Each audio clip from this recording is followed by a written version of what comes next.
మహింపరచుకుందాం. మన మధ్యలో ఉన్న చిన్న బిడ్డ చిరంజీవి దయా ఉందా? దయా బయట ఉందా? బిడ్డ వచ్చి ఓ ప్రత్యేక పాట పాడి ప్రభుని మహింపరచాలని ప్రేమతో కోరుతున్నాం. మైక్ ఇవ్వండి.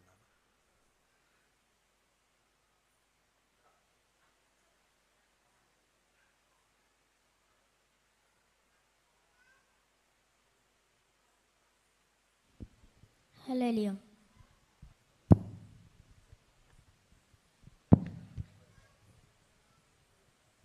కంటి పాపలా కాచినవయా, చంటి పాపను మోసినట్టు మోసినవయా, చేతి నీడలో దాచినవయా, తోడుగా మా ముందరే నడచినవయా, పోషించినవయా, బలపరచినవయా, భయము వలదని నడిపించినవయా, కాపాడినవయా, ఓట మంచులో విజయమునిచ్చినవయా.